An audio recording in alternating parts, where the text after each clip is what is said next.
Good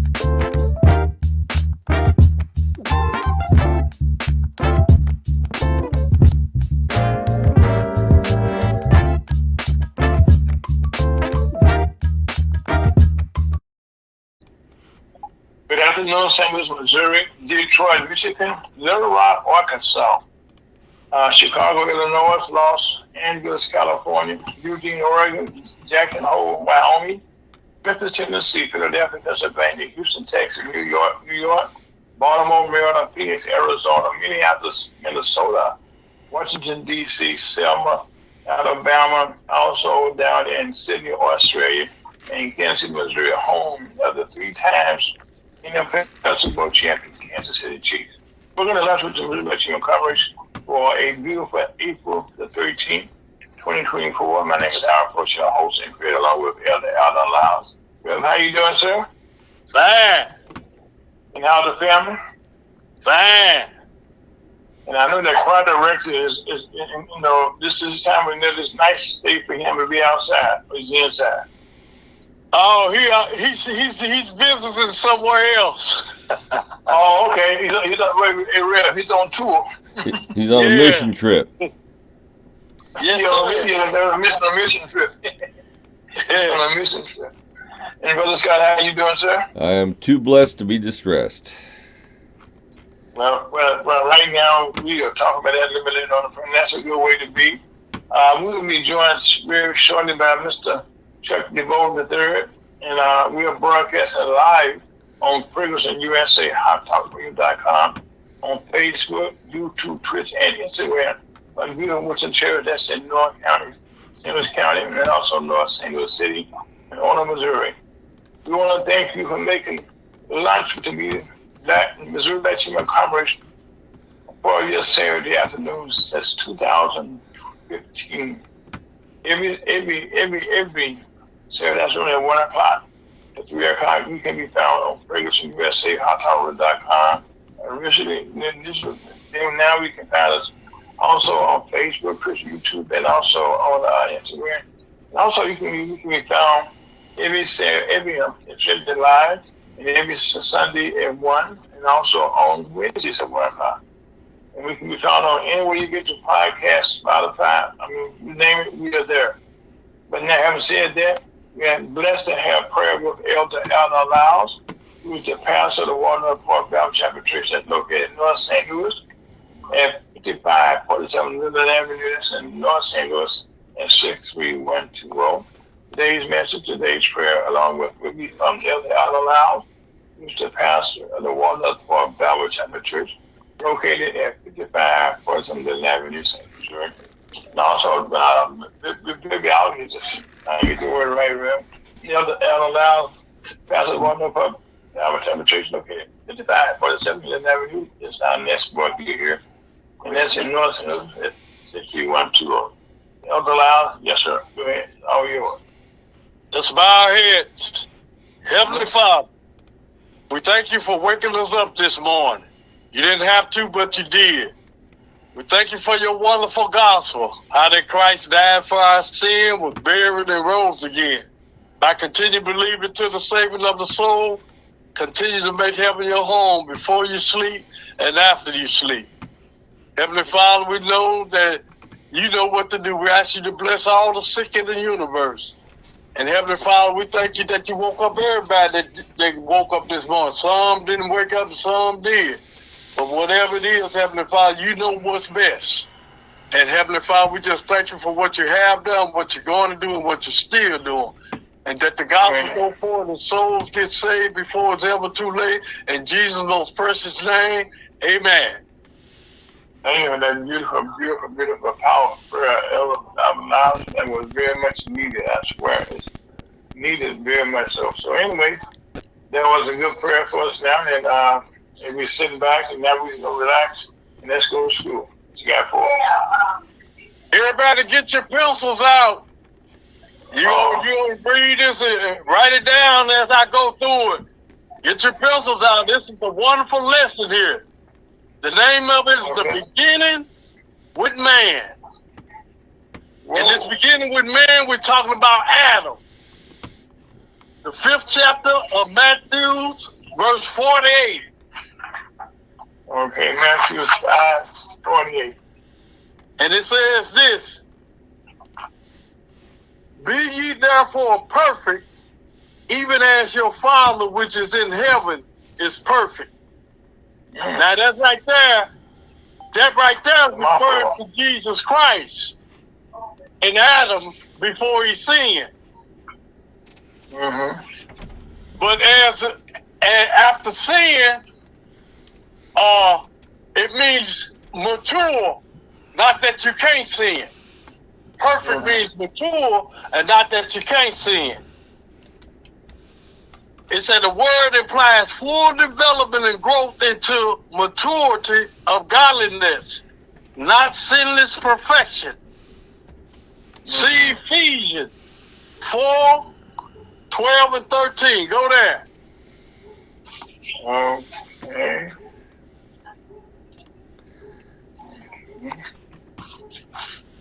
4:13. Yes, Ephesians 4:13.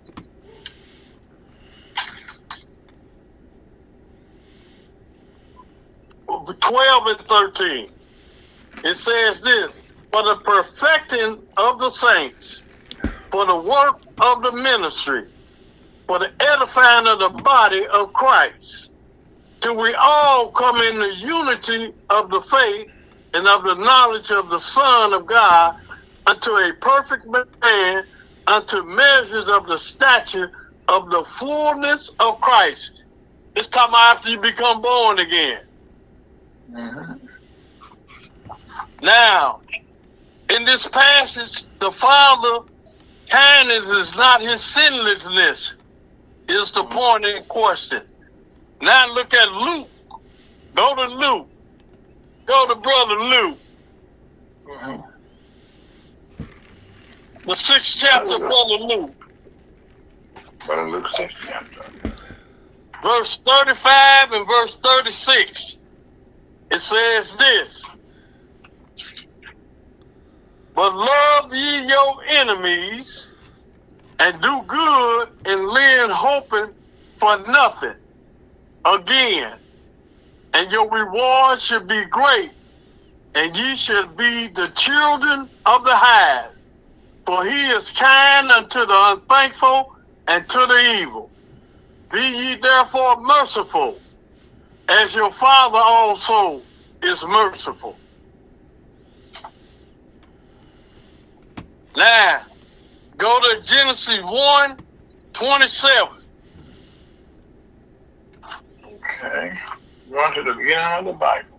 Yes, sir. Go all the way to Genesis, the first book of the Bible. And verse 1:27 says this: So God created man in his own image. In the image of God created he him, male and female created he them. He's talking about Adam here, when he made him perfect here. And Eve was inside of Adam. Adam gave the first birth. As what man do when he say he gonna take the birth out? Well, Adam gave the first birth. And it came from man. But not the way we looking at it. It came the way that God have the medical people to take the baby out of the woman where they can't go through her womb. Mm-hmm. Now, Genesis. Go to Genesis. Mm-hmm. 2 and verse 7. 2 and 7. And the Lord God formed man of the dust of the ground, and breathed into his nostrils the breath of life, and man became a living soul. That's the maturity of man. Now, go to Matthew 19:4. Turn back to Matthew. It's in 19:4. Yeah, 19:4, Matthew.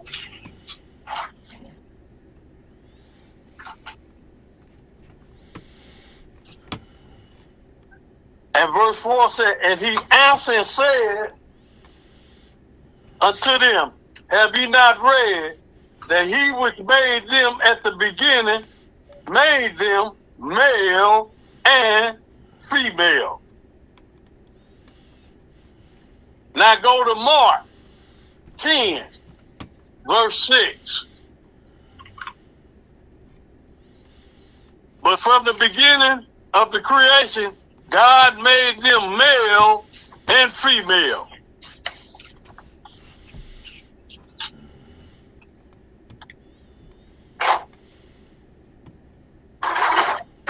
And go to 1 Corinthians 15 and verse 45.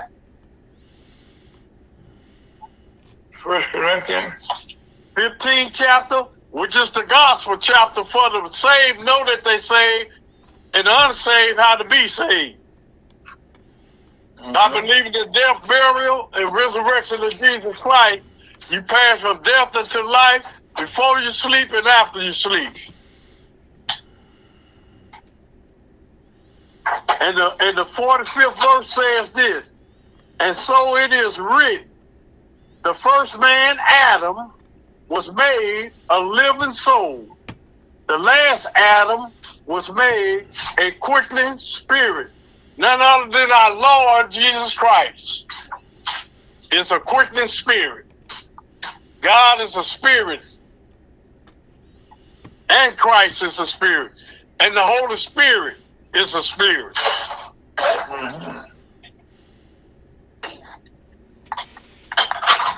So that's it, I on that. Okay, well, do me a favor, then bring all those together for everybody. Huh? Give us a summary of what you just told us to do. This summary is that, this is how man was made perfect. As man made perfect in Adam, that meant he was mature, but he didn't have to grow up like we grow up. See, with us coming in the world, we were conceived and shaped in iniquity from our parents' womb. Mm-hmm. But Adam was made mature. He was created by God, and he became a living soul. Yes, sir, that he did. And I think one of the things we have, that you mentioned about, was very, very, very impressive and moving. That Adam, how God created Adam, okay, without there being a womb, without there being, the 9 months of that. He just said, I want, he just created man in his own likeness, by the way, too. Amen. Hey, Al, let me give them this Jewish calendar. So the people, if they don't have this calendar, I'm going to give it to you where it is in the book. The first month of the year is April on the lunar calendar, which means Abib in Hebrew, A-B-I-B, Exodus 12th chapter, verse 2. Exodus 12. Now this is for the that's the month of April when Jesus Christ was born. Okay. Now I got 12:6, you say? Okay, it was Exodus 12 and verse 2. Oh, 2, okay. I got you. I'm going to be calling them off because I do the time. Okay, go ahead. Ziph is in the book of Esther, the 8th chapter and verse 9, Z-I-F in Hebrew. T-I-S-H-R-I is in the book of, which is April, May, June, which is Nehemiah, the 2nd chapter, verse 1. Sivan, S-I-V-A-N, which is April, May, June, July. Mm-hmm. And it's 1 Kings, 6th chapter, verse 37. Tammuz it's the next one. It's the next month. It's How you August. spell that, bro? Tammuz in Hebrew. Okay. The next month is September. Mm-hmm. And it's Ab, A-B. And it's in the book of Ezra. Tammuz is in August is Jeremiah 39 and verse 2. Ab is Ezra, the 7th chapter, verse 9. Mm-hmm. Elul is in Nehemiah, the 6th chapter, verse 15. Marshavan is October.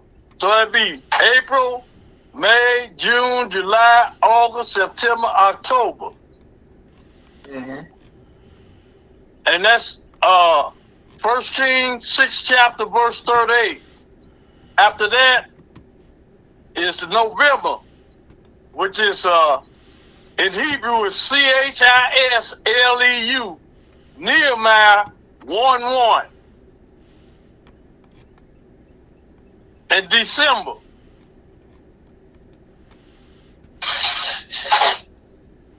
is Tibet, which is in Esther 2:16. October and November was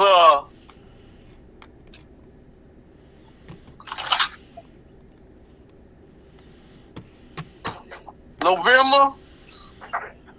This is the lunar calendar. April, May, June, July, August, September, October, November, December, January, February, March.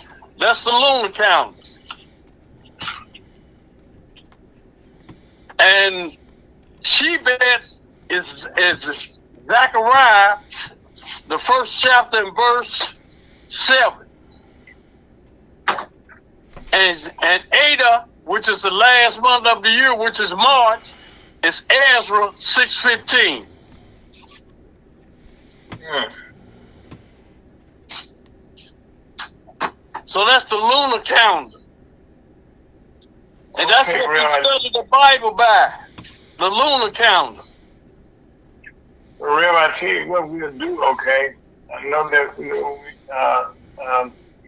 kind of cut me off. Not really. We were talking about this earlier, okay? About how the April Fool's Day joke came about, and because people thought that they were gonna, like I said, most of the eclipses, that take place, in my lifetime, been like, around in April sometime, I guess. I mean, I'm not gonna do it last time, but in this. April 1st was the time in the lunar calendar. What is the lunar calendar, first of all, Ray? What type of calendar is that? The lunar calendar is under the sign of the moon. The solar calendar is under the sign of the sun. S-U-N. Mm-hmm. In the solar system. The basic difference between the lunar and the Gregorian calendar is the lunar calendar is 29 days per month, so there's really 13 months in a year. 13 Go ahead of on, our Scott. months.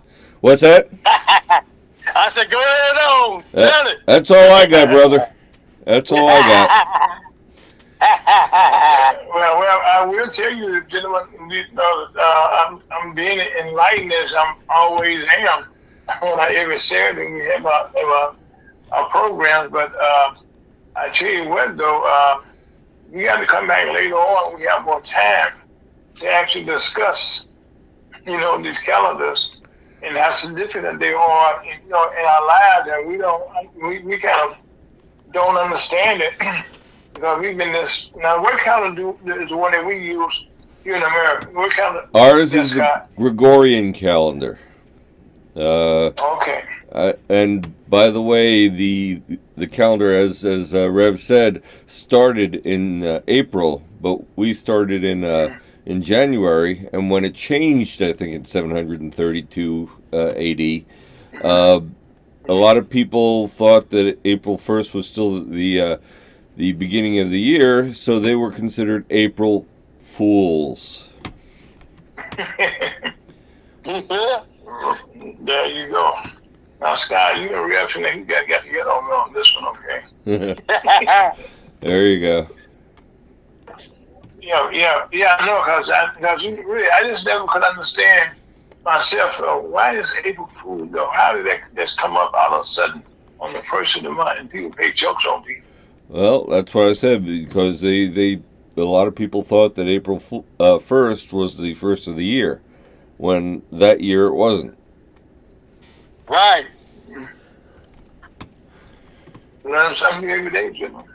See, the first month on the lunar calendar is April, which is the month that Jesus Christ was born in, which is a harvest time, and the lunar under the lunar calendar, John the Baptist was born in December.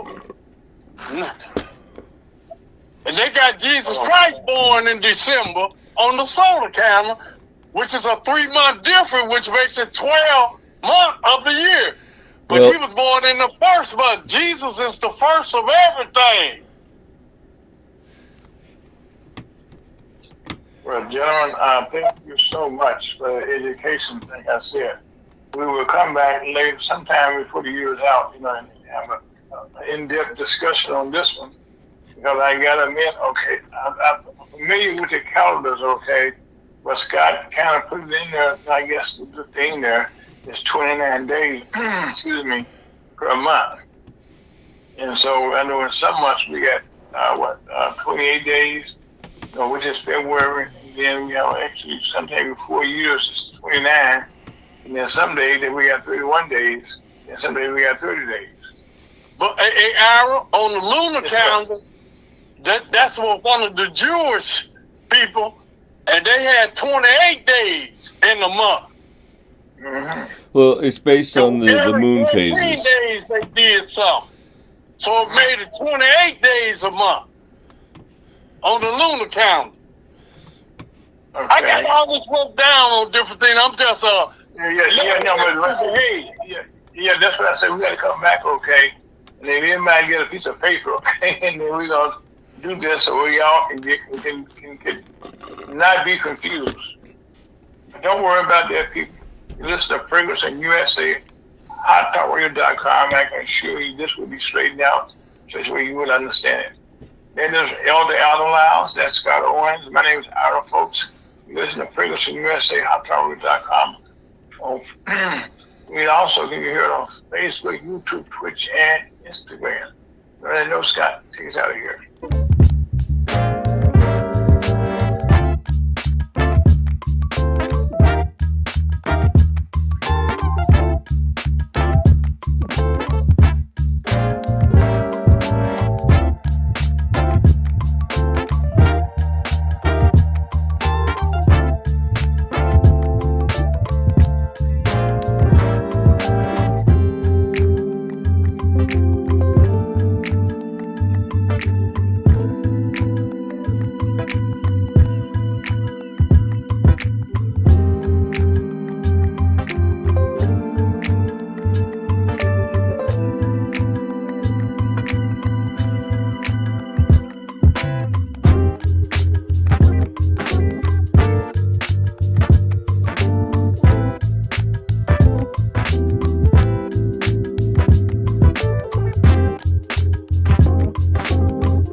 Welcome back to Lunch with the Dreamer Team members on a beautiful Saturday afternoon. And I mean, it's a beautiful day in the neighborhood. You know where you are. I think this past week we were blessed to have a solar eclipse, and I hope everyone follows instructions what not to do and what to do.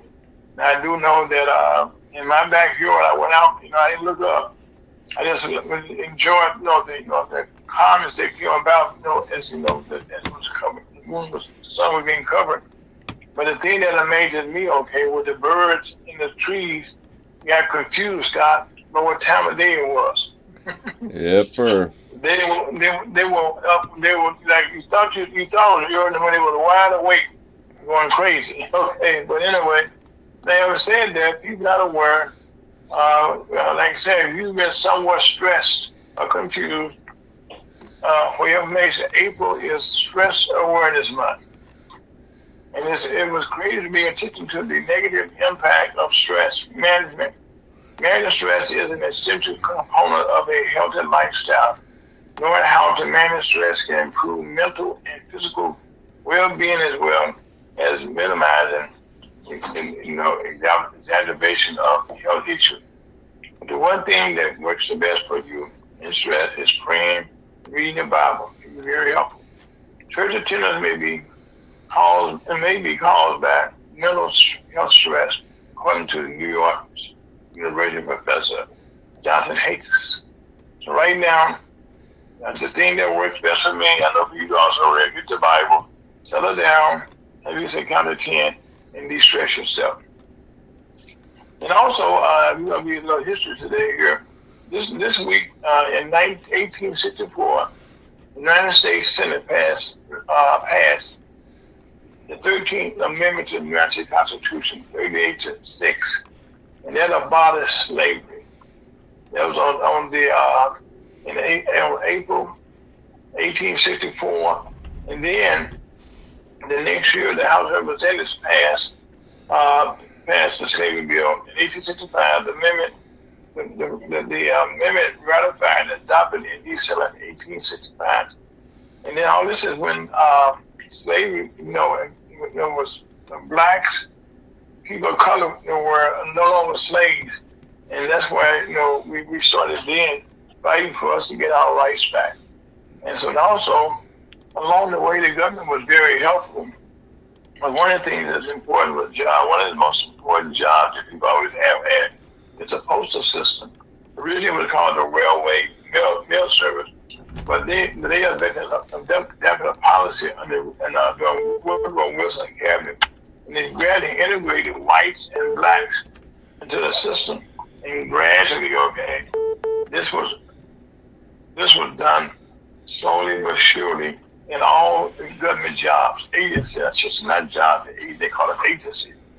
And also, history-wise, this is a good one here. But everybody's talking about in 1864, a male physician in Arizona sought to dominate health care over midwives and anti-abortion advocates.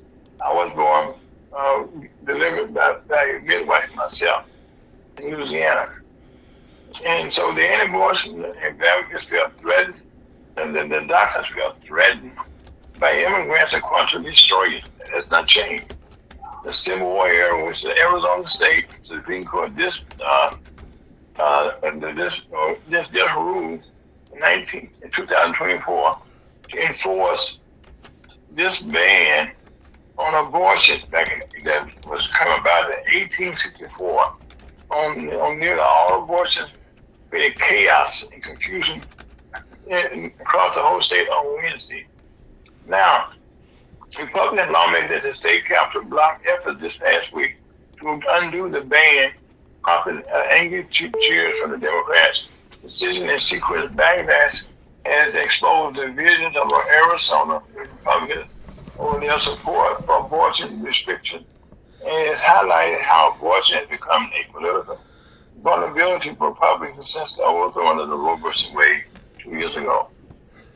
In conservative state Vice President Kamala Harris was in Arizona yesterday, and she gave a speech that was that's restoring law, dealing with abortion, how important it is for people to understand how it affects their lives. But the one thing that affects everybody's lives very, very quietly, there tend to be earthquakes all across our country and around the world. The latest earthquake was yesterday in Long Beach, California, and also in Missouri. We had a 2.8 earthquake in Malden, Missouri, and then was a 40.8 earthquake that shook the East Coast Friday morning. New York Emergency Center after check for images or damages. These earthquakes are happening more frequently, and that's something that we are noticing, but it's also that we all talk about. Now, also, let's get back to the ruling today here.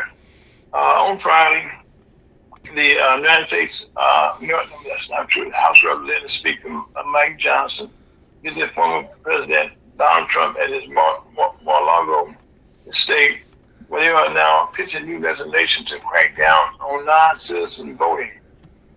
Despite the fact that the practice is already illegal and rarely occurs. Matter of fact, we have had in the last elections, about all, in fact, we got the Supreme Court involved, everybody's involved, one of the safest elections in our entire history of our country. And also back in Washington, D.C., confusion, stress we talked about already this April month here. Back in Washington, the speakers again fighting to keep the job.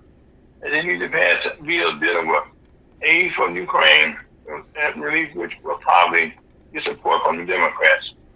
The House finally passed the surveillance bill. Now, this surveillance bill, in case they call it FISA and didn't know what it is, that's when you get surveillance around the world about what is going on.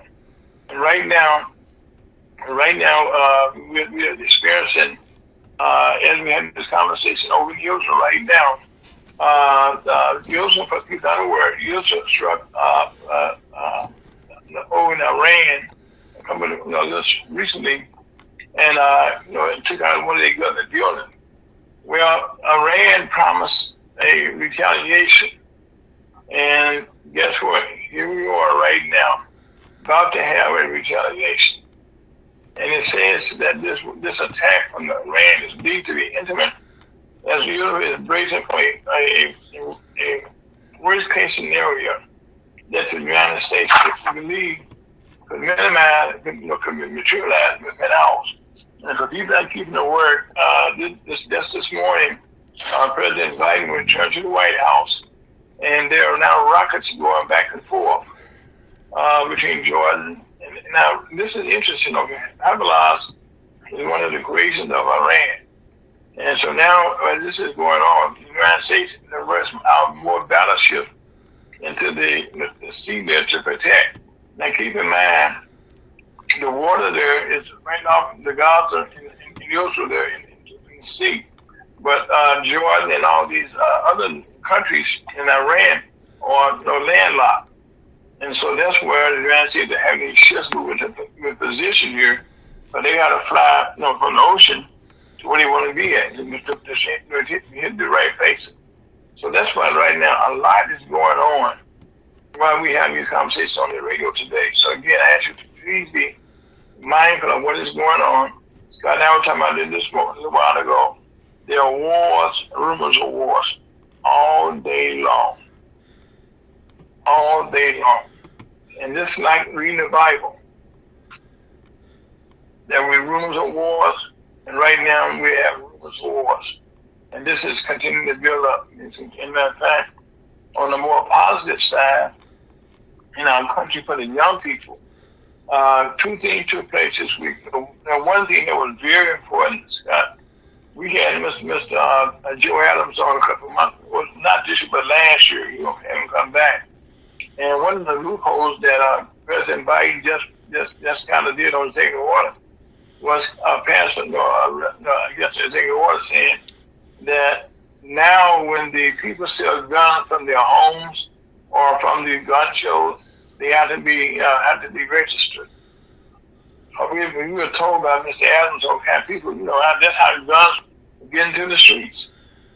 I mean, that's how. And so right now, this may go a long way. I know in my city, in St. Louis, They said the gun violence is down, but the murders continue to go up. Okay, there's black on black in our neighborhood. That's what is going on, and also this is creating serious issues here. But what do we do about it? And I think one of the things that this will do will go a long way, and for the first time in 37 years, some kind of improvements on how guns can get to the streets. I know Missouri, we like the wild, wild west here, but they are changing some laws here in the cities, and you can see how they have less guns on the street. I'm talking about open carry. Open carry.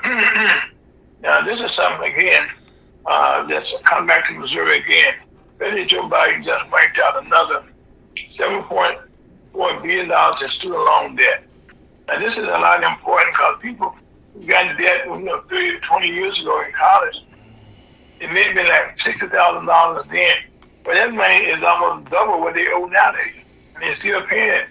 And so the student loan debt kind of wipes out stuff like that. So far, President Biden accounts $153 billion to show $1 billion to show his support among young voters. Now, he said he'd make another attempt at it that would affect another 30 million people. But despite Republican opposition and legal challenges, one problem that is here in Missouri, in Central Missouri, there's an organization called MOHEA, which means Missouri Higher Education Loan Authority. And the other ones that get these loans, you get your loan through MOHEA, and at that point you have to pay them back. Then there's instance they get compounded on those. Now, to make matters even worse, when student loans payment resumed after the pandemic, MOHEA was late in sending letters to over 2.5 million people. And that increased more anxiety. And among those 280,000 people received inaccurate information. But how much money was owed according to the Student Fraud Protection Center? And the organization advocates for the elimination of student debt. Now, as this takes place, okay, we find ourselves, in a lot of ways, our states.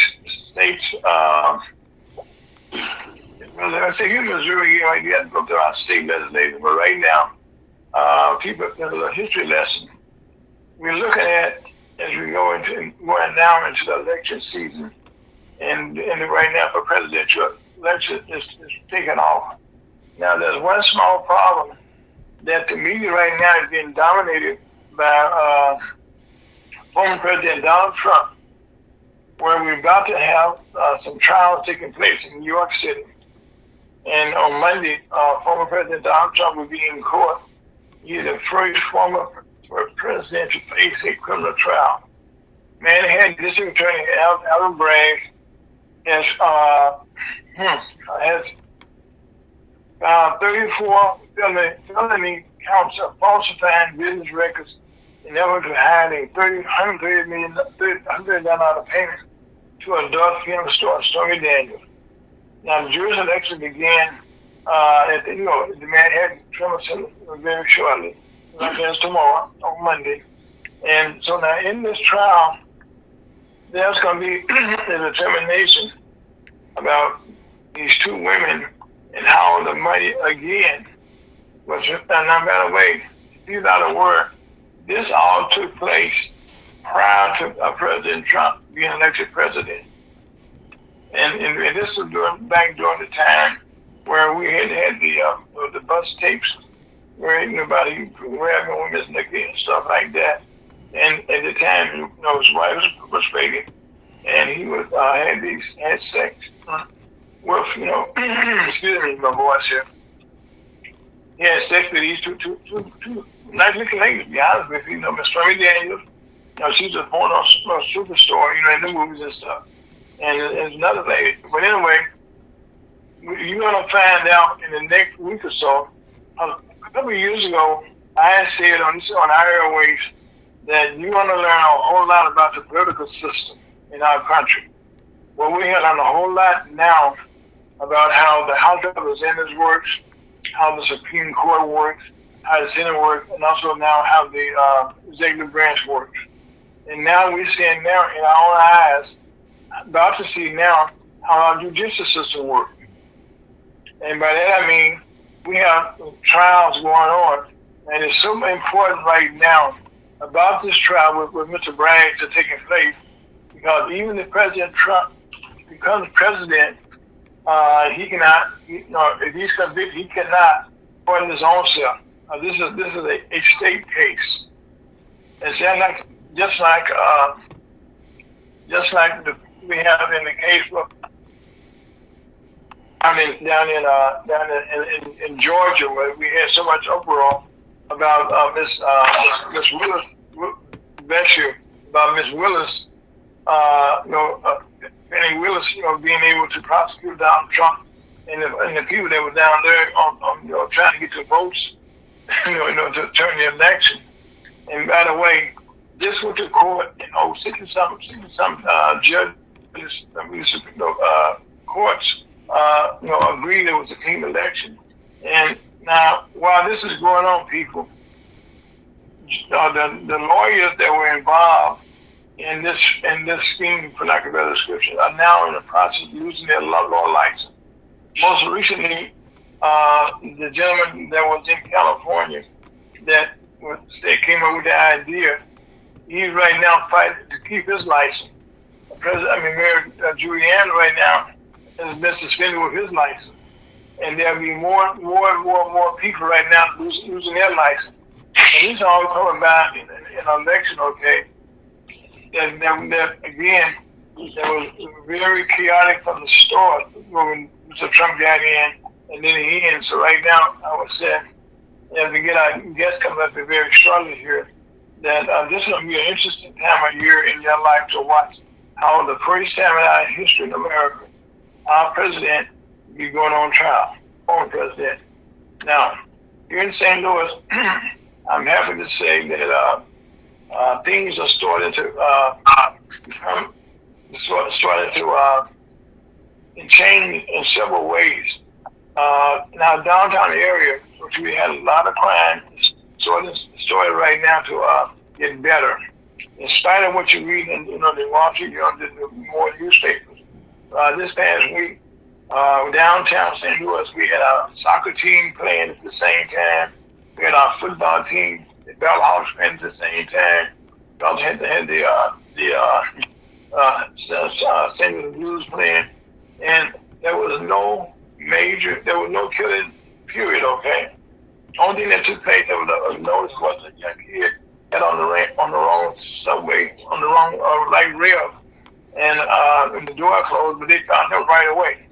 So again, St. Louis is a good place to be in. St. Louis is also one of the few places around the country that most cities are trying to duplicate.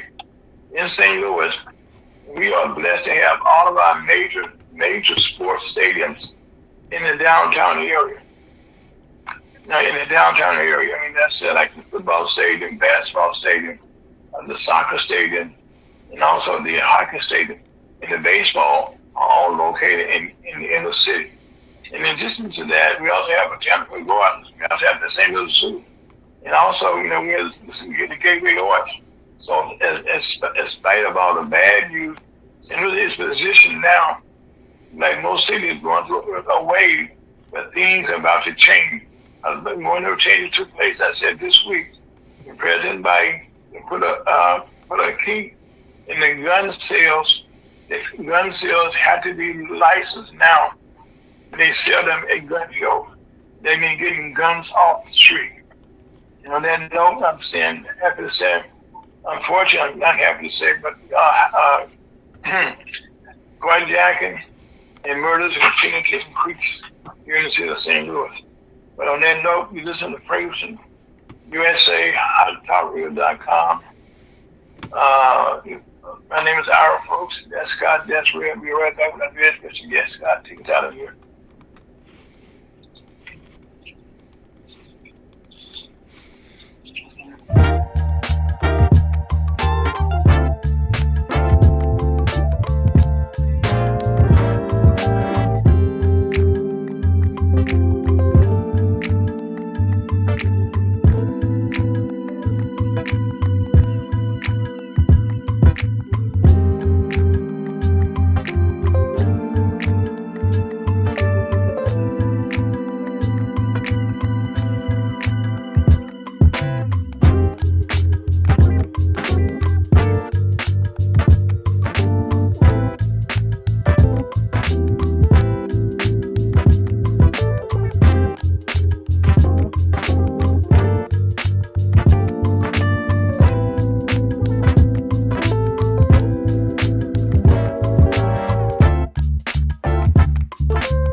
to. Welcome back. Welcome back to Lunch with the Blue Light Human Commerce on a beautiful Saturday afternoon here in St. Louis. Also, it's beautiful in the DC area also. But we have one of our favorite. Well, he's my mentor also, so he's also one of my favorite guests, Mr. Bill Kovacs. Bill, how you doing today, sir? Doing pretty well. You forgot to mention I'm your older brother too. Yeah, he's my older brother. You know, and in fact, honestly, people, Bill has been a blessing for the Missouri Human Commerce in so many ways that we collaborate on a lot of different projects that's moving forward. And unfortunately, some of them gotten bogged down in politics. But we will also, it will go well for us. But anyway, Bill, but in that same time, bro, let's do this first before we get started anything now. You got a new book that came out recently. What's the name of that book? Oh, Devolution of Power, Rolling Back the Federal State to Preserve the Republic. Now, see, okay, now explain that. I think that is a very timely title for what's going on right now. You know, it's really simple. I was sitting around a couple months ago and asked myself, what's the problem? And I said, the federal government is completely mismanaged. Well, if you're going to make that assertion, then you've got to figure out, okay, what do we do to change it? I mean, look, Okay. It's pretty simple. We've got a federal government that's almost $35 trillion in debt, which is borrowing another $1 trillion every 120 days. By 2035, we're probably going to be $50 trillion in the hole. What are we going to do? And the first thing we've got to do is the government is so big, the federal government is so massive, over 225,000 regulations, a couple 100,000 laws. You've just got to cut it back. It's more than humans can manage.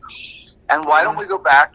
The theory of the book is, let's do several things. One is that the federal government has to shrink its power and worry about the most important things, and I'll list them: taking care of the security of the country, making sure that the banking system is strong and the dollar is strong, and that the people have civil rights. Other than that, all the other programs ought to go back to the states. And if government is closer to the people, you're going to have more government. And before I get off, I just want to give you one piece of advice, because I looked it up today, and I went on the online to find out what's the financial position of the federal government. It's really interesting. Every year, the cost of the federal government is about $7.6 trillion. It brings in $4.4 trillion in taxes, and it borrows somewhere between $1.6 trillion and $3.3 trillion. They're broke. But the bigger issue is, you ask yourself, well, what are the assets of the federal government? You think that the federal government is this huge, massive thing, and they've got money everywhere, they've got parks and buildings and everything else. The assets of the federal government with a $36 trillion debt, they only have, well, listen to this, $5 trillion in assets. That's everything. Building, and out of that $5 trillion, 1 point. Bill, you're moving around. Bill, you're moving around a little bit. You're kind of cracking up a little bit. Okay. No. For 1 point of all of the $5 trillion in assets that they have, 1.3 trillion is student loans, which they're trying to forgive. The federal government is roughly $33 trillion short, and if it didn't have a printing press, we'd all be bankrupt. The country's bankrupt, and that's why I wrote the book. Well, Bill, I think right now, you know, the three things that you named. Okay, one was the security, and just for you to get your insights, in the Middle East right now, you know, we're looking at Israel and Jordan seem to be about to have some type of altercation here. Israel attacked them most recently. So, what are your thoughts on that? Of course, the security of our country.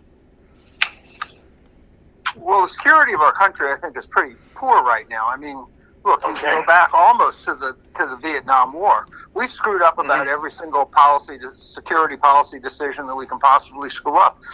A couple of years ago, we screwed up Afghanistan. What do? We let the Taliban back in charge.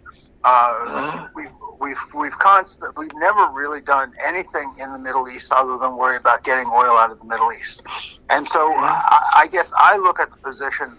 Let me stop right there. That's a whole thing, okay, that people fail to realize that all this about the Middle East, okay, is about oil. That's all it's about.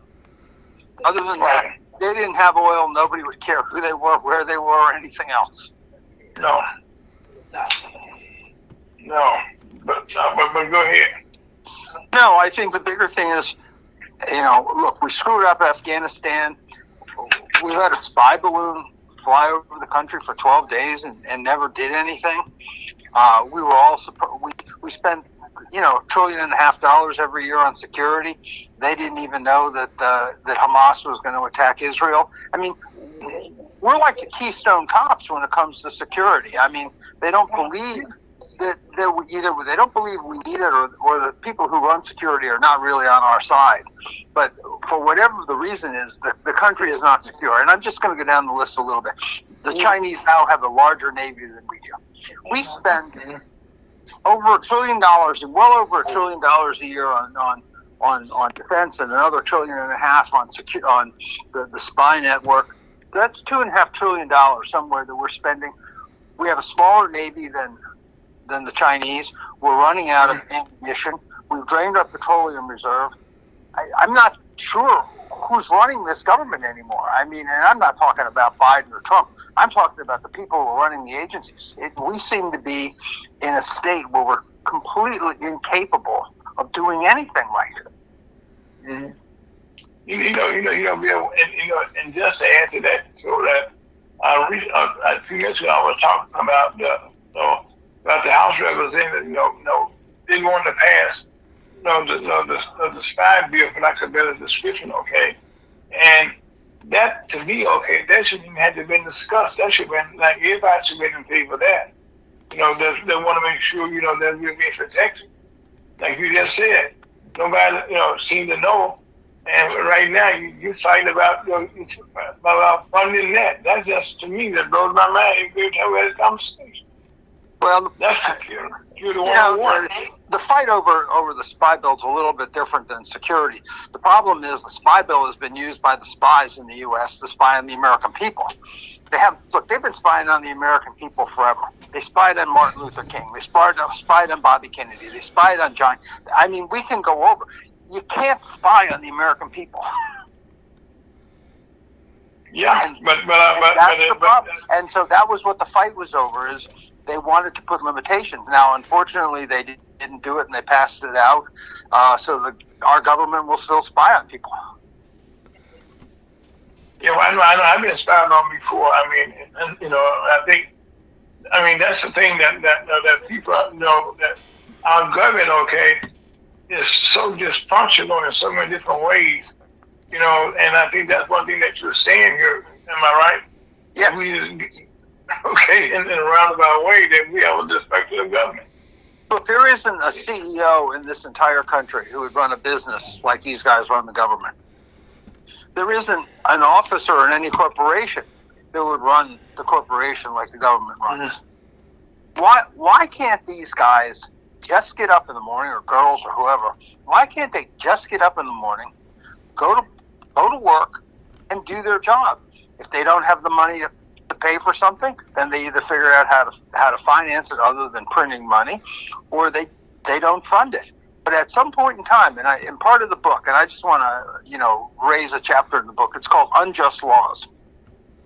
And what we've been doing for the last 7 presidents, because that's where 97% of the debt is, the last 7 presidents from Reagan forward. So it's Republicans and Democrats. It's not everybody's got their hand in it. We're passing this off onto our kids. So, like, my 2-year-old grandson is going to grow up, and when he grows up, he's going to have roughly, when he's 21 years old, he's going to have roughly $50 trillion in debt, which is going to be about the equivalent of $600,000 a taxpayer. Let me repeat that. It's about $300,000 a taxpayer now. It's going to double by the time he's 21. So what we're doing is we're taking all this money, we're living on borrowed money, whatever it is, whether they give it to you as a gift or they give it to you as COVID or whatever they give. We don't have it. And we're not doing anything right now to get the budget in order. We're just saying my grandson should pay for it. Bill, if you're talking about that, I know here in St. Louis, we have we talked about this briefly the other day. We have a beautiful. Used to have a beautiful hotel downtown on the riverfront. That Right. that was they changed names, okay, and right now, but that hotel, okay, it's been sitting there for the last 10 years vacant, and part of the problem is that the people who own it, okay, are in China. Mm-hmm. Now, I or nobody on this program could possibly go someplace and buy some land in China, especially on the riverfront. That's true. I mean, and right now, if you look at it around the country, most of them in city places, the most sometimes about best locations. I was amazed because I was down in Dallas when they just were storing the Texas, they were letting foreign countries buy land in the downtown Texas area. Yeah. They're buying land. They're buying land in North and South Dakota by military bases. Well, same thing here in Missouri. We had the same problem. We had to stop them, shooting and saying no land could be sold to any foreign government, within so many miles of a base. Mm-hmm. And we do it. Yeah. So that's why, the things that sometimes we do, is so confusing. Confused, not confused. It's confused to look at how they do it. And it's interesting. The part that gets me real, we all paying for it. We're all paying for it. Until the American people decide that they're going to take charge. I mean, the one great thing about this country is if the people want it, they can get it back. But they have to want to. I mean, if it were up to me, I'd vote every single person who is a politician out of office and start over. You could throw darts at a dartboard and pick names out of a barrel and probably have do better than what we're doing. Also, we were talking. I know one of the things that in your background, you've been in a Republican, in philosophy, so to speak, and I've been with Democrats and Labor and stuff, but now in the House of Representatives, which it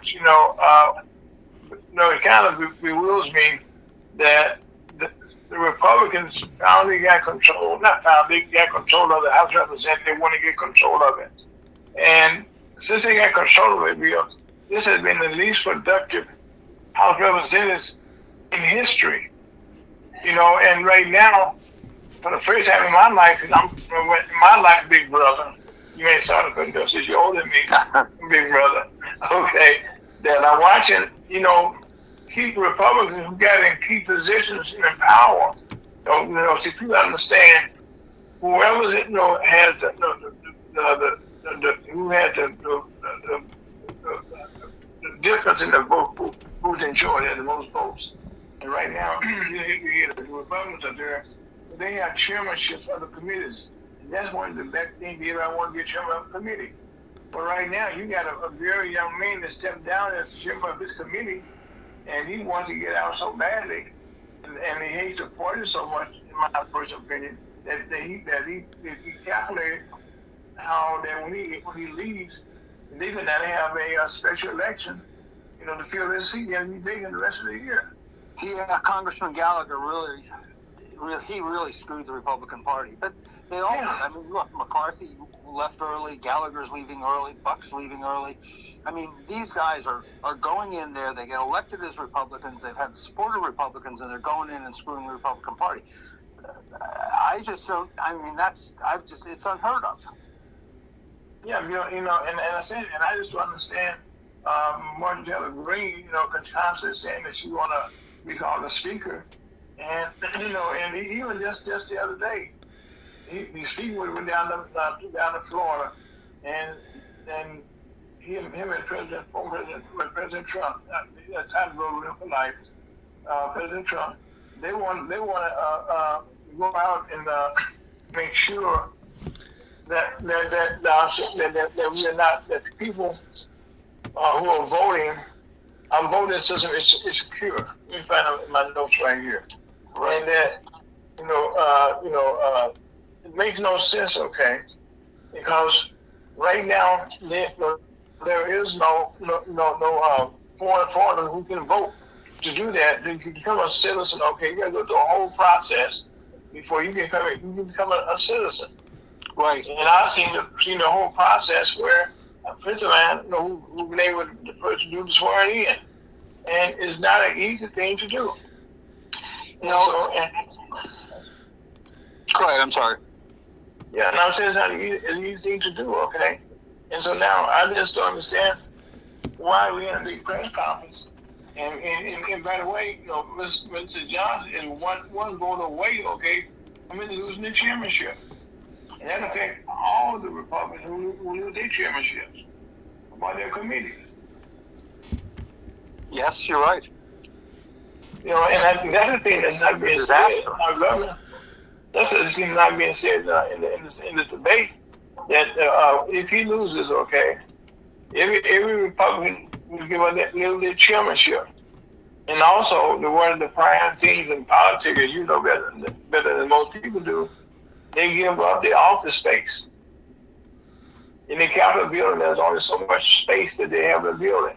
So it would be quite a mess. Yeah, it's a mess, and it's happening in the middle of a term. And that's the bad part about it. Oh, if that was the worst part about it, I could probably live with it. But I mean, even when they're all there, they don't seem to be able to deal with things. They're all like little kids. The difficulty I think you and I might have is we generally live in the real world and we go shopping and we do things that normal people do. And members of Congress, and especially members of the administration, they don't live in the real world. If you're part of the administration, you have the presidential lunchroom and you can go to the old executive office building and get great lunches for subsidized prices. And, everybody has a driver and they have planes if they want them. When you have that many people kissing your butt and telling you you're great, you don't understand reality at that point in time. Yeah, you're right about that, Bill. And I think that's exactly what they are. Yeah, Bill. They're all hypocriticals. Yep. Or hypocrites. You got it. Yeah, but they're all look, some of them are pretty down to earth, but most of them aren't. I mean, I've said this a million times. If it were up to me, I'd just get rid of them all. Some days if you walk into a place and it's just completely corrupted, what do? You say, clean up the corruption. Can you clean it up? They can't. They honestly and truly, they really can't. They need to get a new group. They need to, my first book, Reform the Kakistocracy, ruled by the least able and least principled people. That's what these people are. They're the least able and least principled, and they can't do it. That's another thing, Bill. I think you and I both read. You probably should rename that book, okay? Because right now, we're living through that right now. Well, if you really read the history of our Constitution, these guys were never. The Constitution never contemplated these people as getting power as individuals. It contemplated them getting powers as fiduciaries to run the government and for the benefit of the people. And literally from day one, they started accumulating power, and they all are accumulating power. They're not accumulating power for you or me or anything. They're accumulating power for themselves. And they accumulate, and if they get tired of doing what they're doing, they go get a nice job in some cable network for $5 million a year. They're not in the real world anymore, Ira. I mean, they're just not there anymore. Yeah, right now, you mentioned that because when this young Gallagher stepped down, he probably got not a six-figure job, 7-figure job waiting on him. Oh, absolutely. Why do you think? I mean, you're talking about Gallagher leaving before, and he left, so he left it so that they couldn't replace him, as sort of a punishment to the Republicans. But I'm betting, I have no basis for saying this, but I'm betting that the job he's taking with his defense contractor, part of the deal was to say, screw the Republicans. That was part of the deal. And he did it. So if these guys aren't even loyal to the party that helped getting them elected, who are they loyal to? I mean, seriously, who are they loyal to? Yeah, Bill. That's the whole thing. That's that I love these countries that we have. Okay, because they're down to earth about the system that's governing us, and the part I continue saying, and we're paying their salaries, and right now, with the Republicans leading by one vote, and and I'm kind of sitting back like we all are, just wondering, okay, when they're going to give all their championships over to the Democrats. Keep wondering. It could happen. Yeah, I know. It'll be the first time in history, that this is ever taking place. And I think right now we're living through everything we're seeing nowadays that we said, this is unbelievable. This is again unbelievable. Actually, it happened one other time in the Senate where Jim Jeffords switched sides. It was a 50-50 and he switched sides and everybody lost their chairmanship. So it has happened. One. Well, one time in the House of Representatives, I was saying. Okay. See, in the House of Representatives, people are not aware of this. We have, this would affect 435 different representatives, okay? And about half and half, okay? They change offices. Right. And they have new nameplates, on their doors, okay? And the power will be in their hands then. And that's the thing that always got me, okay, is that when this is taking place, how petty this is, Bill. Yeah. Like with Gallagher, like here in Missouri, I can make it very plain here. Right now, as we speak, right now in Missouri, we have one of our speakers, leaders of the party, the Republican Party.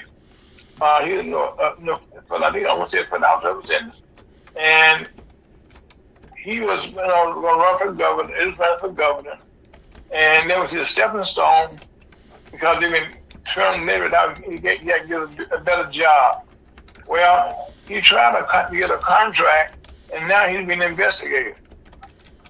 And now the people that you know I'm talking about here, the people that he hired on his staff, okay, also are former crooks, like a business. You know what I'm saying?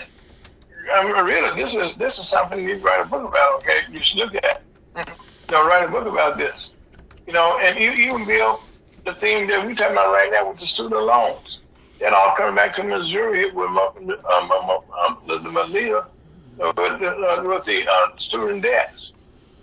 That they made a big mess, okay, of the process.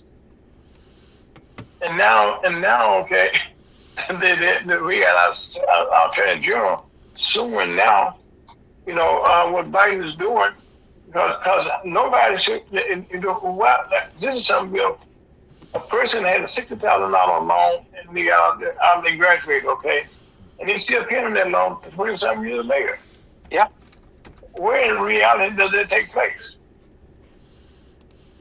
Well, but the government, you can't file it. It's called compound interest. The problem is that if these kids can't, they're not kids now, they're adults, but if these people right, they're adults. If they're making small payments every month, they're not paying off even principal, they're paying off just interest, and it just accumulates. Right. I mean, a lot of these people, the loans are bigger than what they borrowed. I'm just saying that, okay, and at the time, the education, that's one of the things with my kids, when they, I made sure they didn't get any of those student loan deals, okay? When they were growing up, and they was available to them, don't get me wrong, okay?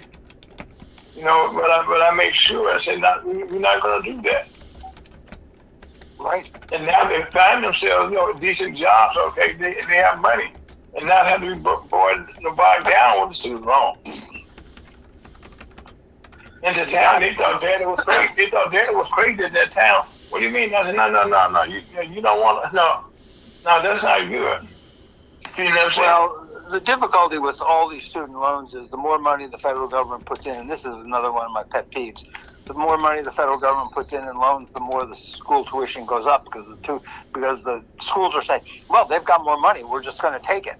The schools ought to be. I mean, one of the things that the money, if the loan money ought to go from the federal government to the college, and the college should be responsible for paying it back. If it wants to make a loan to a student, then it's between the college and the student, and if the student defaults, then the college eats the loan. Well, that don't. Well, let me tell you, okay. Here in St. Louis, we had a over 100-year-old college, okay, Bon. You probably heard of one of the very outstanding universities in the country. My sister graduated from it, but she did now. And we all went there. And this school right now is closing. It is closing. And then we have another school here in St. Louis, in the same St. Louis area, Lindenwood College. They were doing quite well, and been around for a while. Got into sports. They went from NCAA Division 2 to 1, and they all of a sudden they were doing quite well. And guess what? They're now cutting all their sports out just about. Mm-hmm. One of the things that no one talks about, and in the Title IX, am I right? Where it said that all sports now, even college sports had to have women they had a man program, football, but football, they had to have a female program. They had to for wrestling, no. But for basketball, you can't deny. I know how that school is benefiting from a young lady that's an hour, but how those programs are benefiting, okay? But there are some schools right now that cannot afford both sports. Well, look, the schools have gotten pretty fancy. They've got fancy dorms, fancy. They have facilities, climbing walls. I mean, the whole. I mean, Ira, look, Bill, flat screen TV. Going crazy. Bill, and this is when it gets me. I was at Wilberforce, one of the poorest, schools, HBCUs now. But when I went to Wilberforce, my dorm room, okay, was two of us, okay, and I had the top bunk, okay, bunk bed, and I was kissing, the heat pipe next to the steam in the morning time, okay. And nowadays you go to school now, they got flat screen TVs. They got, whatever unit that they own, they got everything that you have in a lecturer's office someplace. Yeah. Yeah, I remember those days in college dorms. It was a cinder brick wall and two beds in a room and two with legs on it for a desk. You're right. And it was fun. I enjoyed it. No, it was. I got some funny memories of it, some times. Okay, but I'm saying, as I visit, like to the campuses, look around, and now they get up even more luxuries. Yeah. And I understand that. How many years did it take you to graduate? Did you graduate in fourth? Well, no, my case, I ended up leaving early, okay, because I was in Wilberforce. I didn't like, the campus was too racist for me at that time. Okay. I mean, it was one of those places that the difference right in the middle, and then in 1969, like 68 plan, okay, and right in the middle, okay, and I told the story here on the station at the time. One of the things that drove me from Wilberforce was we had maybe I think one white guy on campus, and he had scholarships, to do wrestling. When he got there from Sweden, okay, from a foreign country, when he got there, they didn't have that sport, but he stayed on with us there. And I know one weekend we went out of town, came back. He had a bus, the bus on campus. He was heading to the airport. I said, "What happened to you?" He said, "Oh well," he said, "I gotta go." Well, I found out, okay, that they didn't want him on campus. Huh. You understand? And to me, okay, I'm saying that ain't something that I can get ready for. No, it's tough. I mean, and then there was some other things happening at the same time. When I came home, my mother got it was a lot of things, okay, but it was a matter, okay. As I look back, I said, did I regret? Not. No, I don't. Okay, because I wouldn't be talking to you today, okay. If I went around, I would have went then. Mm-hmm. And I didn't want to join the fraternities, okay, because they were so crazy. Yeah, well, that's a whole different. There's another whole story. But we got off, okay, on dormitories, mainly, okay, how schools nowadays got the best of the best. Then they end up closing down or cutting programs. Well, I mean, look, if you go to, when I went to school, and it was a long, long, long, long time ago. Okay. They did. I mean, we had, maybe throughout the whole course for everything, maybe a couple hundred courses. If you took history, geography. Oh yeah, the basics. The basics. You didn't take any of this other crap that teaches you how to be a Hindu and deal with deal with different ceremonies or religious studies or how to fit in society. And I mean, it was just the basics. We're going to teach you history, geography, math, science, philosophy, and English. That's all I had for 4 years. That was it. And you know something? It was the best thing that ever happened to me because I didn't get my mind didn't get wandered on all of these other things. I was there for an education. I got it and I left. Mm-hmm. Right. That's why I went there for education, and and I was getting everything but that. Right. You know what I'm saying? And it was like, matter of fact, one of the things that really that kind of blows my mind to today. When I left, okay, I was probably one of the few people on campus, okay, that had a dashiki at that time. So we going back to what? Yeah, dashiki. Well, you know those? No. Yep. Yes, sir. I wear them all the time. Right. Okay. Well, this back then, okay. When I left, okay. I left my dashiki because when I went to school, I took that with me. The guy that was a good friend of mine in St. Louis, he made them, okay. And so you got have one of these to go with you, okay. But I got on campus, everybody didn't know what it was. That time, oh, that's over. I heard this and that, okay. Well, when I left, okay, I forgot my dashiki, and they was actually bidding on who will get my dashiki. It was the craziest thing, okay. And I'm saying, am I glad I got out of that? Yes, I am. Yes, sir. The dashiki was the Afro-American look coming up in the 60s. Dashikis.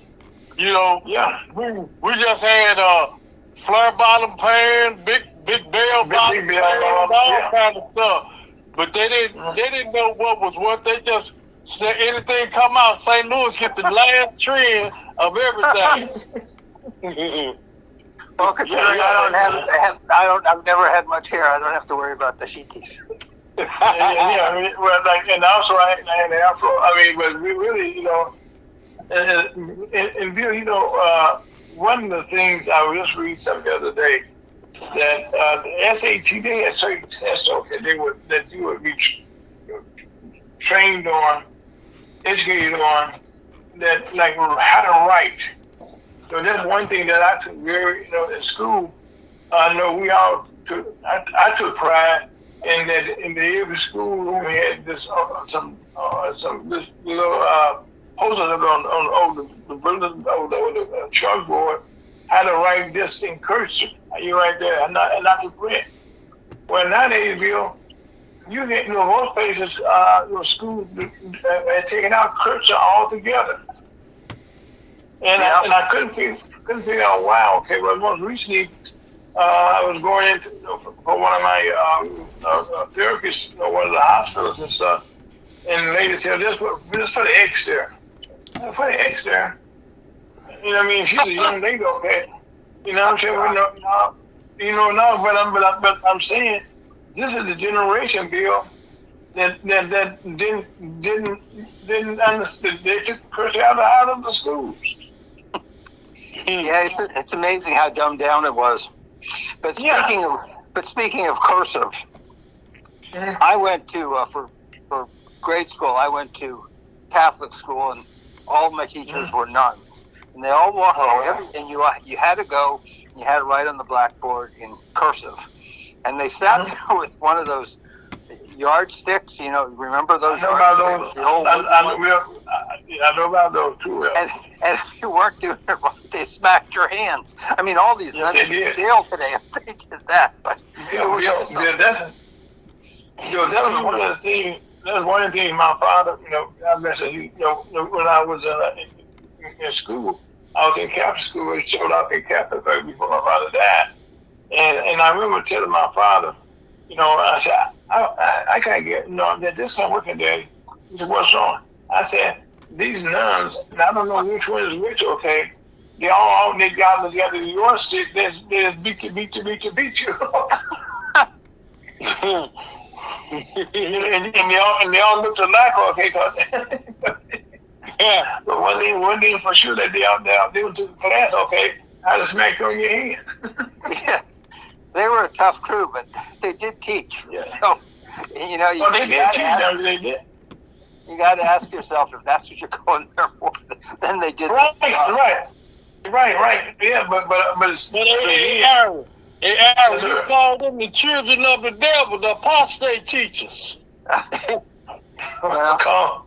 Well, right now, we can say this much, okay, Rev, you and Bill, Scott, a little younger than us, that we were taught how to write.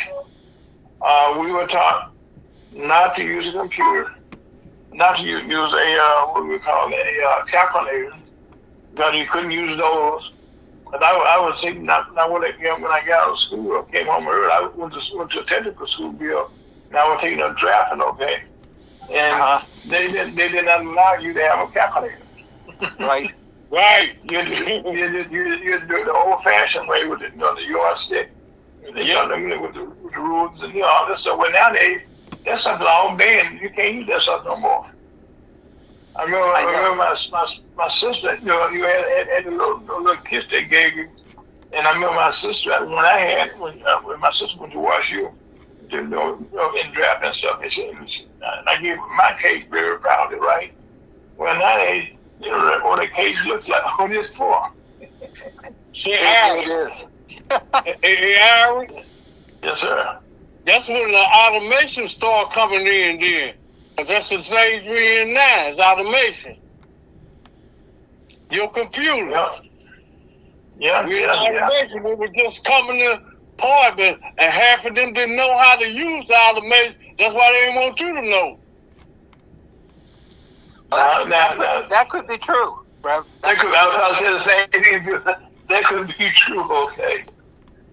That could be true.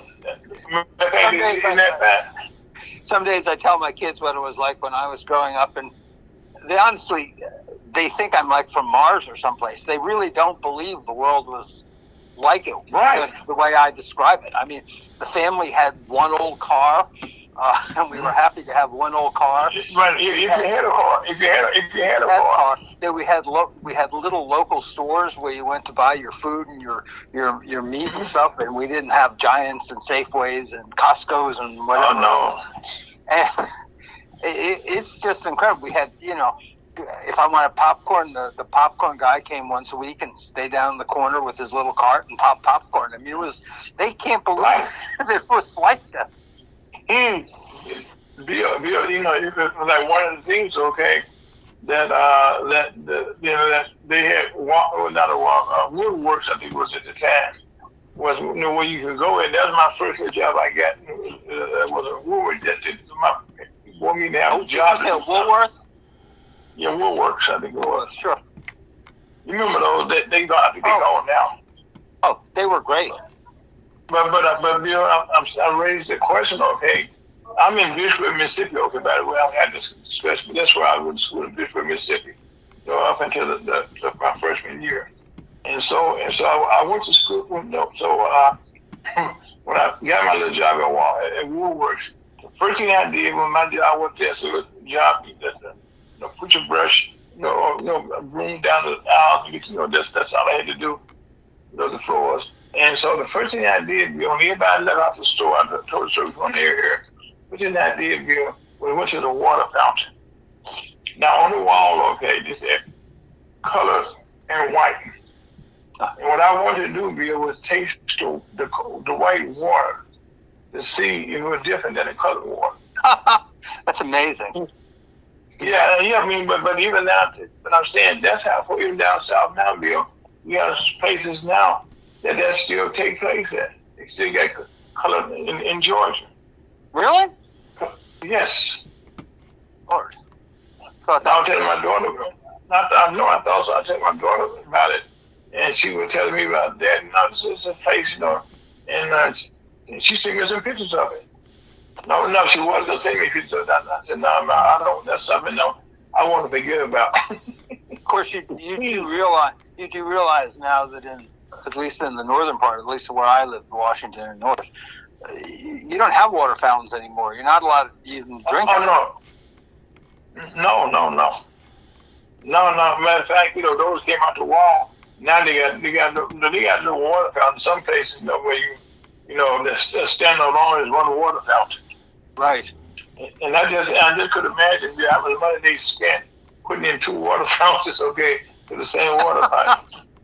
I know. I mean, give me a break, Bill.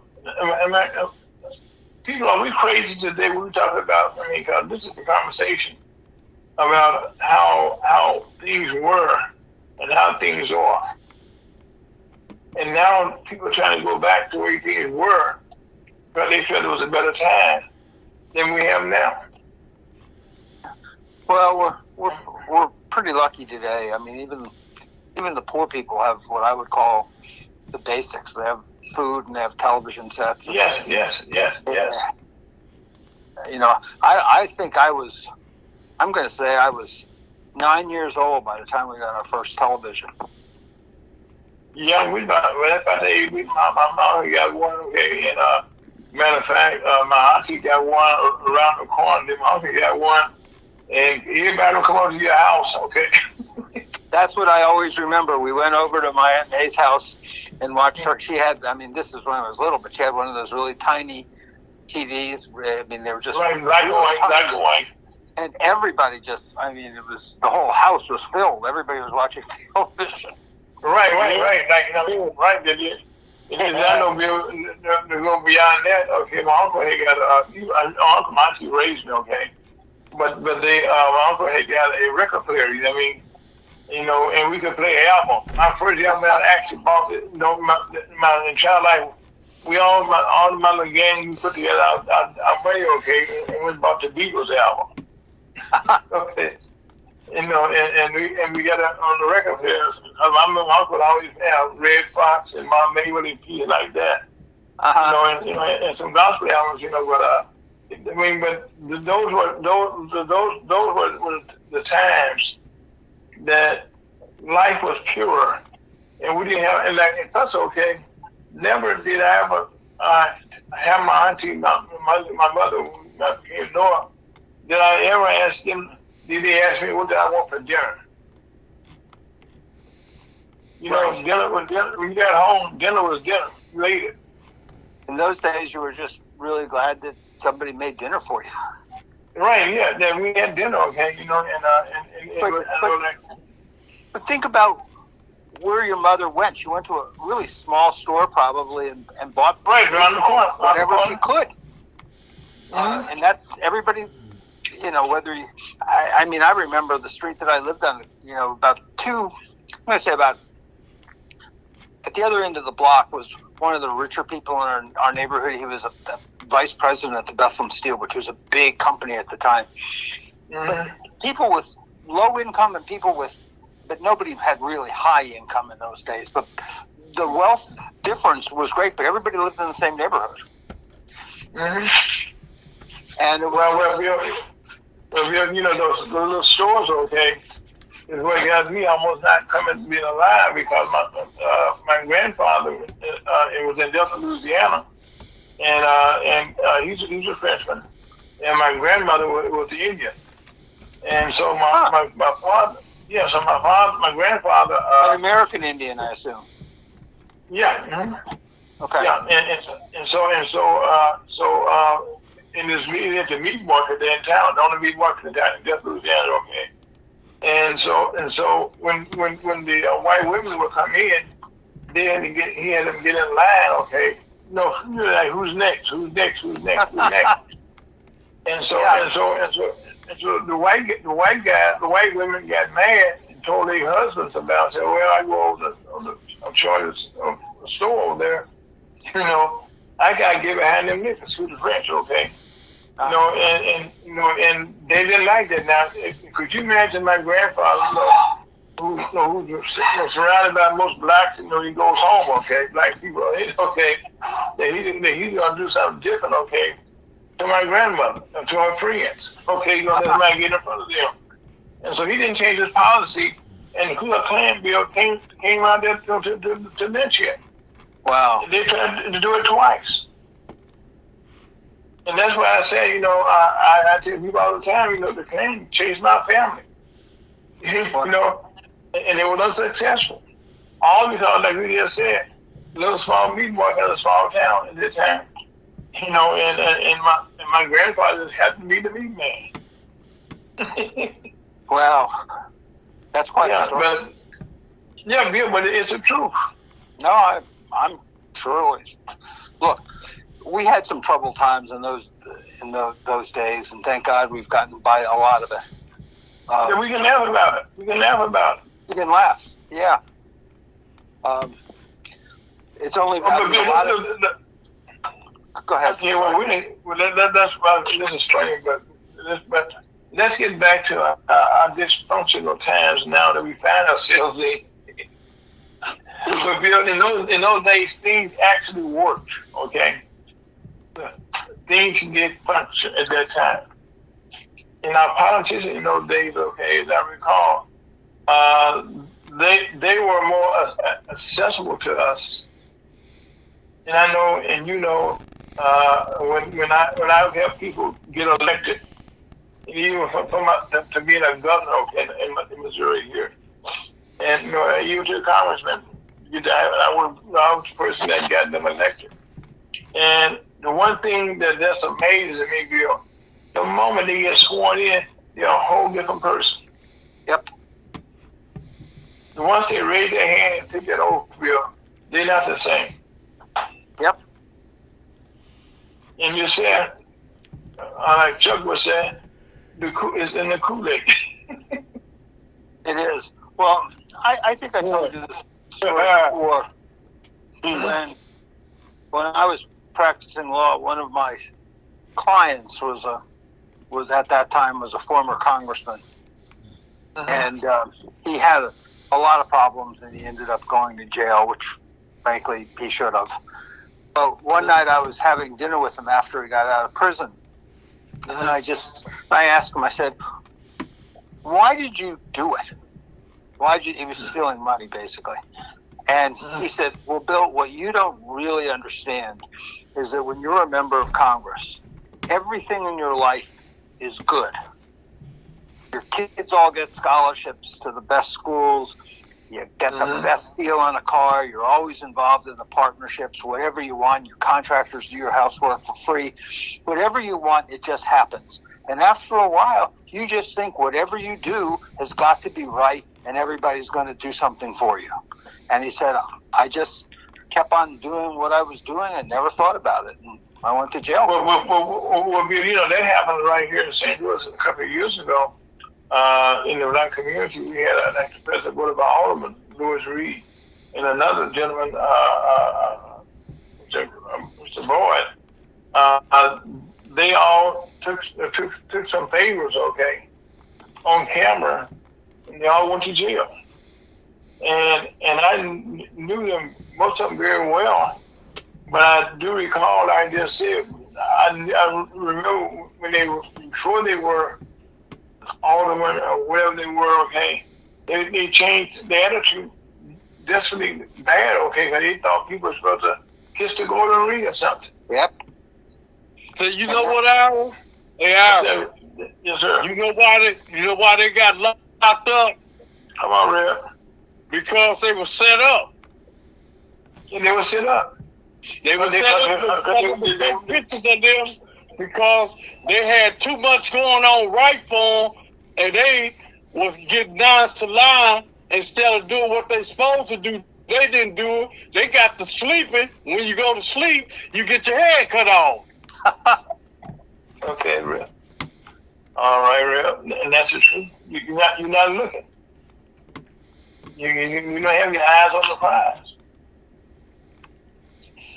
Did you ever see the movie The Hustle? I think it's The Hustle. It's about ab scam. A lot of these things are set up. I mean, they're still, the people involved are still crooks. I mean, they're just super crooks. And they piss off the wrong somebody, okay, and they say, I'm going to get you back. Yeah.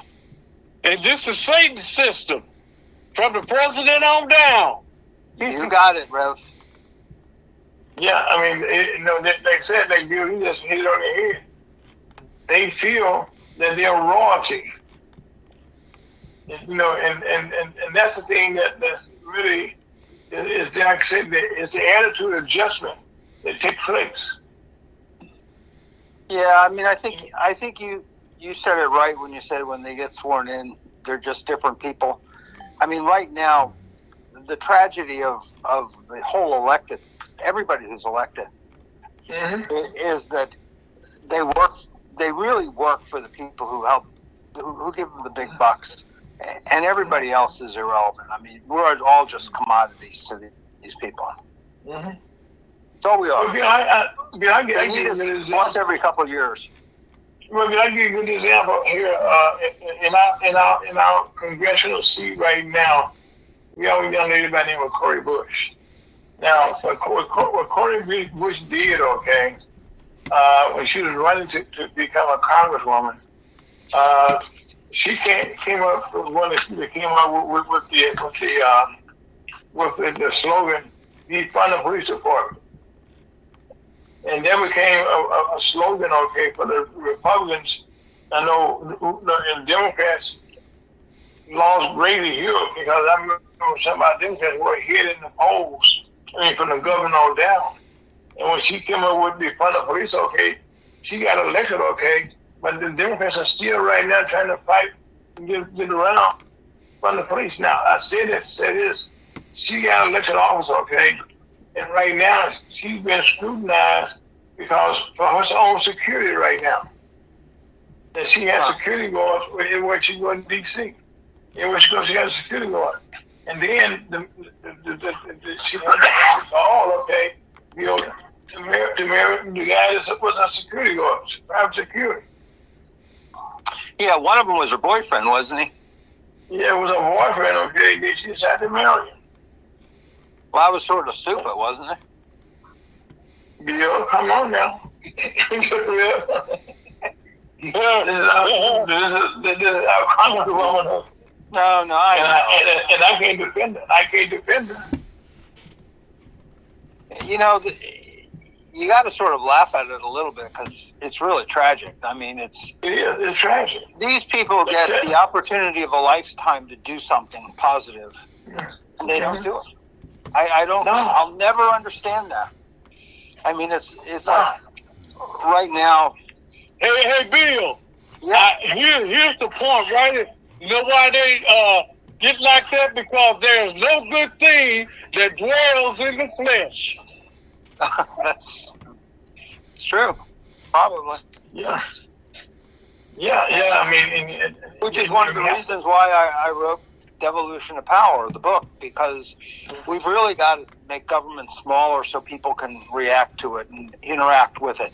You know, if more is at the state level, it's cheaper to run for office. You have fewer constituents. You can talk to them. I mean, it's more democracy. But Bill, that may be true where you live at, okay? But here in Missouri, we have a professional baseball team. We have a professional hockey team. We have a football team in Kansas City, Kansas City Chiefs, world champions. We have soccer teams, professional soccer teams. We have professional baseball teams, as I said. And in Missouri, they can't get a bill passed. They call it gaming, okay? You know, we're really, you know, they're trying to get a bill right now where people can bet on sports. And all the states around Missouri, okay, have those bills. But with all the money they got right now, that the sports, you know, those teams are coming together right now to pass a constitutional amendment, okay, to get betting. And our legislators are fighting so much amongst themselves in our state capital, they can't get the bill through. And they all want to go to baseball games. And they all brag about their football games. But these owners of these football teams, baseball teams, cannot get their state representatives, state senators to pass these bills. And now what they're trying to do, Bill, they're trying now normally is if you get a simple majority of a constitutional amendment, you win. Well, they're now trying to, in the House of Representatives, they're trying to raise that bar. They have 60% for them to get a constitutional change. What's the objection to gaming? Bill, I don't have the slightest idea what the objection is. I mean, most of the time it's corruption and the people who can't stop gambling and lose too much money. But I mean, they've got programs. We got casinos. You know, although as a matter of fact, they're trying to get another casino right now, and the deal just passed. We get a casino now down in Liquor Resort. And I think they give us either 13 or 14 casinos, but those all passed, no problem. Well, sports gaming is one of the hottest industries in the country. Not in Missouri. Maybe not in Missouri, but I'm telling you, every place else it is. I know it, but I'm saying, but not in Missouri. They will not have, not even trying for these 4 or 5 years. And right now the session is almost over with this year. But like I said, gaming every state around us, okay, Illinois, Kansas, Tennessee, I mean all of them, okay. People go there and they bet. And then take money out of Missouri. Yeah, well, you know, like in Virginia, a lot of the money goes to schools. Same here. The money goes to schools. And now, okay, you know, we got schools suffering right now, okay. You know, also Missouri has the lowest paid teachers in the whole country. Well, not the lowest, they're second the lowest. But what they be doing is robbing the taxpayer, us, the people that's in the community. That's what they be doing. Well, really, not real right now. They have personal infighting in Jeff City. Okay, Republicans are there. They control the governorship, the House, and the Senate. And now there's all personal vendettas, okay, against each other. They all trying to grab you. That's why I told you this is the devil's system. Come to kill, steal, and destroy. Well, right now, that's alive and well. Because right now, gaming right now, Bill, if it passes, it will be a surprise to me. And but right now, it looks like it will fail again. And the only way if it does pass, it will be because that it's a constitutional amendment that gets it done. Well, I mean, however you get it done, you get it done. I mean, I know. Well, I agree with you, okay, but now I guarantee you, once it passes, okay, those same people right now will be the first one to go bid. probably. You know what I'm saying? But at the end of the day, you got it passed, and at least you got a little bit more freedom, and you get a little bit more revenue for the state. The bigger issue is still that the state has to stop spending money. The federal government, they have to figure out how not to spend all of this money all the time. Well, Bill, here right now, you just said it yourself. Gaming is one of the largest industries in the country. And Missouri, right now, they're cutting taxes on everything now. They're cutting taxes on everything? Yes, they are. For the rich. Oh, You got our but that, I mean, Ira, that always happens.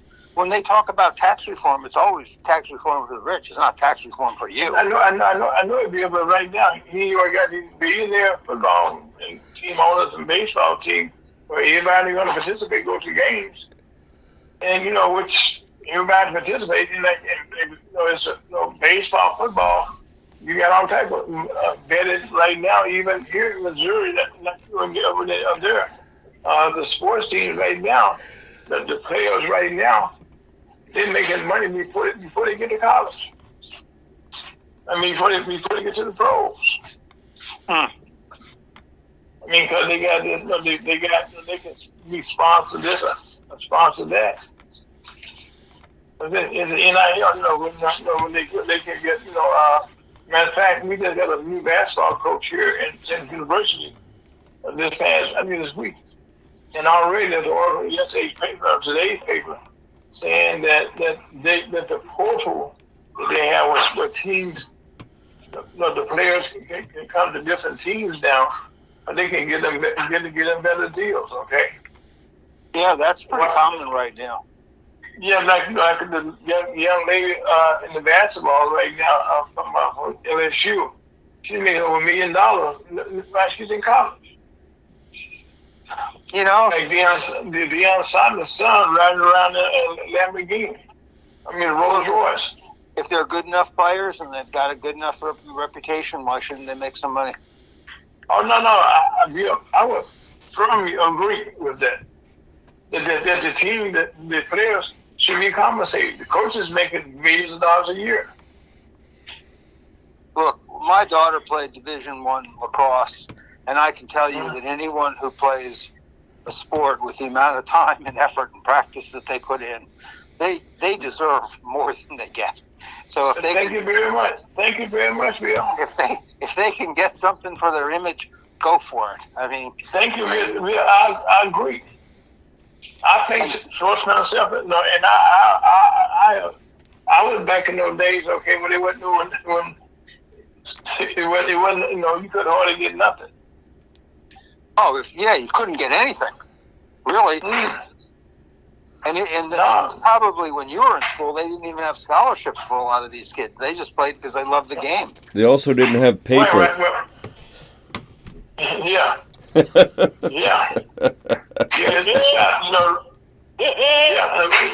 argue on that, okay? But again, that's how dysfunctioning.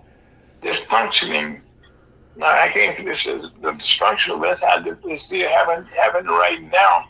That as the further we go, and I wrote a poem once, and I was a sophomore in high school, and I wrote a poem, okay, and I put your pen right poetry, and I said, if you argue with a person, okay, for 1 minute, okay, you have lost 60 seconds of happiness that you can't get back.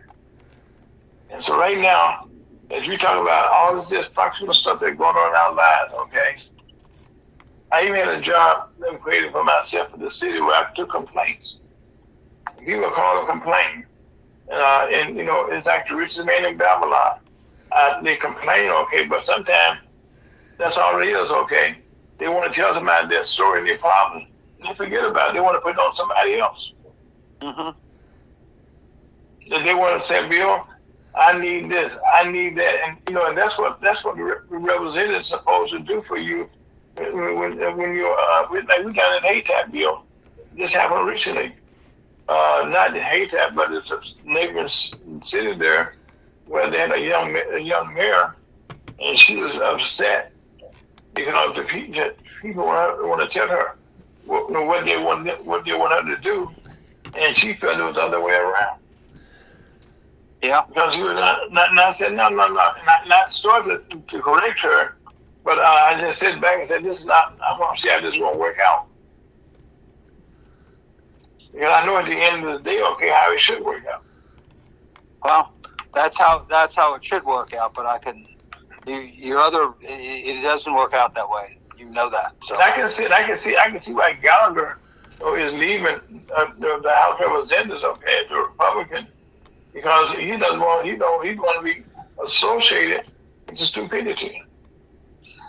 I know, but he still got elected by the people for 2 years, and he took an oath to serve. Well, Bill, for one, I agree he should have stayed, okay, because he cheated them, okay, and put their faith in him. Yeah, they put faith in him. He got his position. He got his chairmanship with the China committee, and he now can make money on it. So he's selling his position. Right now. Selling out. Bill, he got a 7-figure salary waiting on him. Yeah, at least. I mean, because they usually have a law that you have to wait so many years, okay, before you get the job and get up Congress or something. They got rid of that. Yeah. And they can leave you paid. Staffers still have to wait 2 years, though. Right. It ain't right, Bill. Well, Anyway, Bill, let's get back to basics here. We have had a VIT session here, okay, about how our system don't work. You know what I'm saying? But at least, okay, if you will listen to us, probably saying, and I thought it was just me, okay. So this system really is messed up. Even with our president right now, President Trump, here's a man, he had over almost 90 indictments. You know what I mean? And now he's on trial. Having the money going to pornography. Paying women for him to cover up something. Well, let me just say one thing to you. I mean, Trump's on trial now. I just want to tell you, if Trump wins, Biden's going to be on trial. So they've unleashed a tornado, and it's going to get worse and worse and worse. Worse and worse. I agree. There is. Like worse. 5 minutes, gentlemen. And that's what and that's the thing that Scott reminded me today. I was telling him about earthquakes and about the wars. He said that the Bible says there are wars, rumors of wars, rumors of wars. And right now, the Bible is being fulfilled. Amen. I mean, to the T. Ivor, at some point in time, I told you I'm going to have to break early. So. I'm sorry, Bill. When I looked at the clock a second ago, okay, but I was going to say something. I love your conversations because you talk about real issues. Well, I'll come anyway. We want to thank you so much, okay, for taking the time from your grandson. But right now, you're going to go have fun now chasing him. Or he's going to chase you. Hey, I'm going to chase him. Thanks, Ivor. Thanks, Rev. Love you guys. Please thank you, Bill. Okay. Right now, we want to thank Bill Kovacs. Actually, Bill was filling in a little longer today because Mr. Chuck DeVoe could not make it. I know he was he's over in Illinois just past Wednesday. They had an event over there for the Library Day with your National Commerce and stuff. And I know he was trying to get back home from there, so I can understand. But again, we want to make sure that you had a great show, and I think you got to be a Kovacs. We got a man there that's Bill was also the former chairman, the former executive with National League of Cities, where he was in that, where he actually was hands on, and and we met in D.C. Over some political issues and stuff, where I was able to do some stuff here in politics, and we said we're gonna be friends, and we developed a healthy relationship. I can say that. But yes, you still there, right, Bill? I gotta go. Thank you so much. Oh, bye, young man. I thought you were going. I just was talking to Bill how we met. Okay. Okay. Thank you so much. Okay, well, right now I'm gonna let Bill hang up. Okay, I don't want to lose nobody here. Let me hang up here right now. Let's see. Okay, Bill's gone. Well, Scott, well, Red, Miss you. What are your thoughts about today's show, Red? Fine. Okay. You got to keep on doing it better and better. Brother Scott. Lots of good conversation, Brother Ira. Well, it was like give and take about the real world. Yep. And like I said, that human coverage, most of our members, like Chuck, they were Republican. And I'm a labor man, a union man, and we have those discussions. But I see them coming more and more and more down toward the way unions think, okay, about how the job system works, how you get paid. At the end of the day, okay, how you have a security in your job, and how you can make money at the same time. And right now, in Missouri in Congress, we're in the process now of creating jobs. And that's how you have to create jobs, okay? Then you can have control of the job. Hey, Scott, when can we meet? Well, let's do it sometime next week offline there, Brother Alan. I can't. Well, Scott, you broke up, okay? Give me that again. Well, we'll talk about that offline there, Brother Alan. All right. All right. Okay, yeah, but that's all good. But anyway, like I said, one of the things that our chamber right now, I have to thank Mr. Pat Clark, who is now our vice president of Kansas City, with the Latino Commerce, and he and his beautiful wife traveled to Springfield to Lobby Days, or that's a process, something there that Mr. Larry Ivy and the others actually come and do every year.